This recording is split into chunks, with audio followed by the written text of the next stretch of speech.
Hwange National Park, Zimbabwe, a vast sun-scorched wilderness where lions reign as kings. But in 2015, one lion's death would ignite a global firestorm, a clash of ethics, economics, and ego.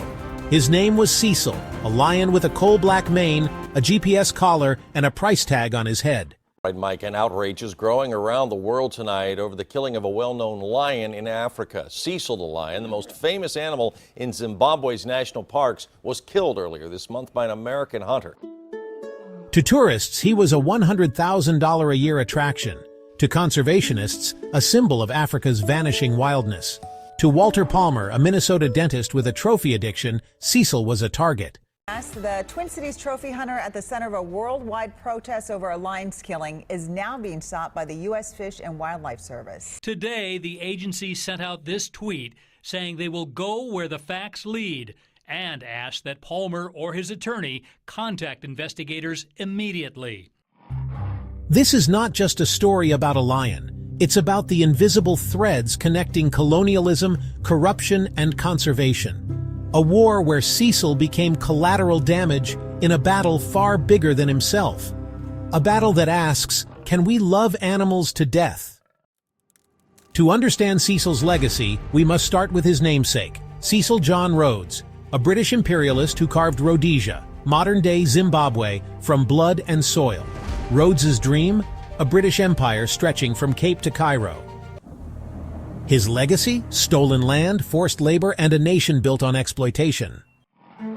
Over a century later, in 1999, a lion cub was born in Hwange National Park, a reserve forged from the ashes of British colonialism and ironically funded by Rhodes's plundered diamonds.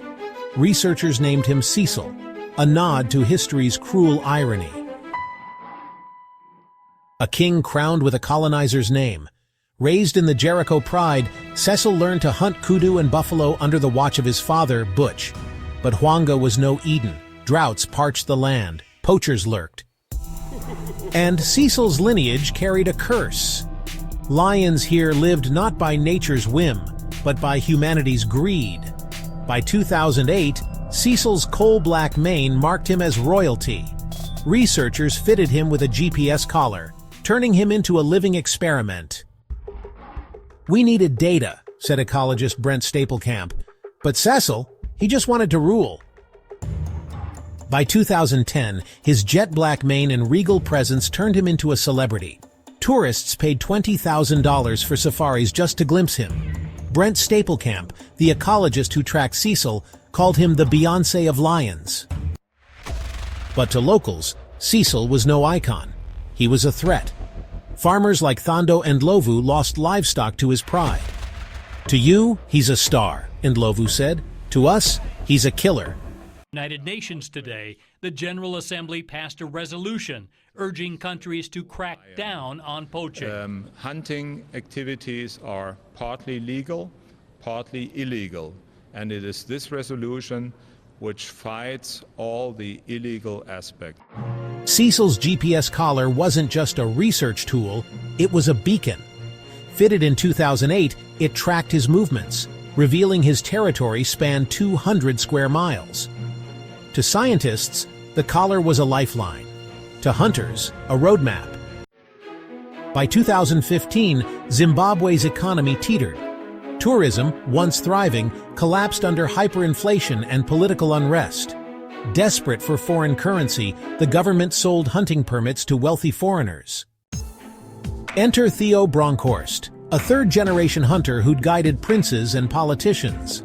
But with tourists gone, Bronkhorst turned to a darker clientele. Walter Palmer, a dentist with a history of illegal hunts, wired $50,000 for a legal kill. Bronkhorst knew Cecil's collar made him off-limits, so he planned to hack it off and bury the evidence. July 1, 2015.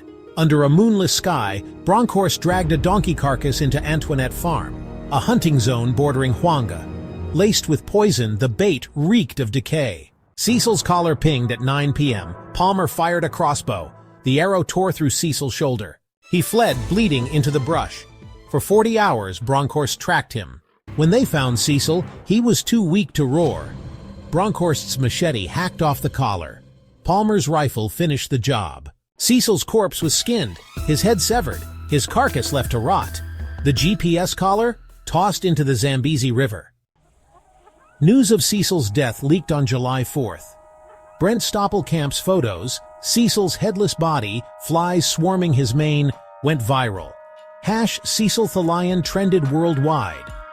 Also today, the London Telegraph, the newspaper that broke the story, interviewed Palmer's guide, Theo Bronkhorst, who said the hunt went wrong from the very beginning. He claims that neither man saw the collar until the lion was actually recovered, and that both were devastated when they saw it. If you want to do something, if you want to make this into a positive, you can, sorry. Okay, I'm good. Make a donation, support them at the very least. Maybe we can show the world that not all Americans are like this jackhole here, this dentist, the top dentist. Ricky Gervais called Palmer a murderer. PETA offered $10,000 for his address. Zimbabwean officials insist the shooting of Cecil was unlawful. Illegal hunting is seldom prosecuted in Zimbabwe. Zimbabwean officials, sensing a payday, fined Bronkhorst $150,000. But in villages near Hwange, outrage took a different shape. Americans cry over one lion, spat Theo and Ndlovu, but ignore the 200 we kill yearly for eating our goats.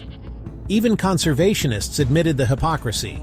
Cecil's fine-funded clinics and anti-poaching units. Meanwhile, Palmer hired ex-Mossad bodyguards and vanished.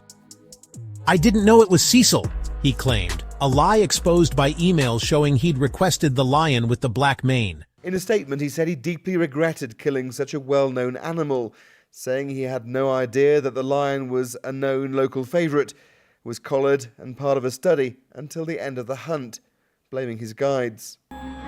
Palmer's infamy masked a darker truth. Trophy hunting funds 60% of Zimbabwe's conservation.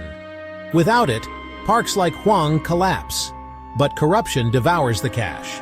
A 2016 audit revealed 80% of hunting fees vanished into officials' offshore accounts.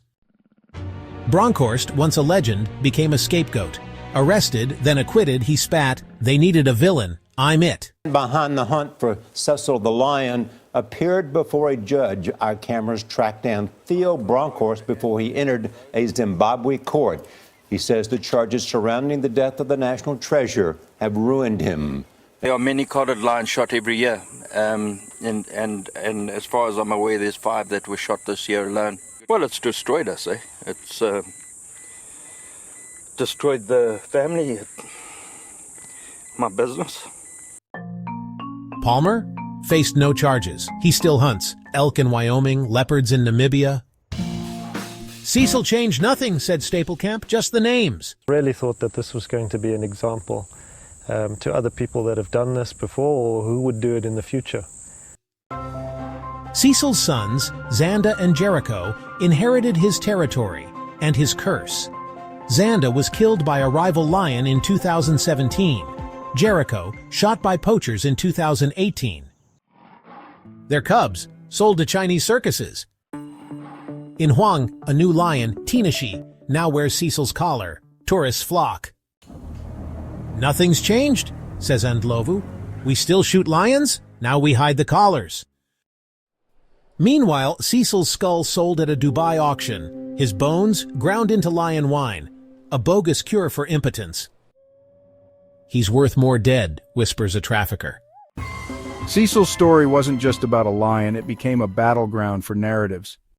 Stories like Cecil's get twisted to fit agendas.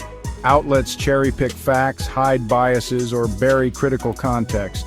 Was Cecil a conservation icon or a scapegoat? Without transparency, you're left guessing, while algorithms feed you rage or echo chambers. That's why I use Ground News. It's like a wildlife tracker for news, spotlighting bias, sourcing, and hidden agendas. They aggregate all perspectives, left, right, global. So you see the full picture, not just the headline. Bias ratings. See at a glance if a story's skewed left, right, or center. Fact checks Ground News cross-references claims with trusted sources. Blind spots. Discover underreported angles like how Cecil's death funded local clinics. So scroll down, click the link below, and reclaim your news diet. Ground News doesn't just report stories, it shows you who's hunting for clicks. Cecil's war isn't over. It's in your Instagram feed, your vacation photos, your silence. So choose boycott hunts, fund villages, or keep scrolling. Comment your verdict. Send this to someone who needs to pick a side. And remember, the next Cecil is already born. Collared, watched. Will you save him or sell him?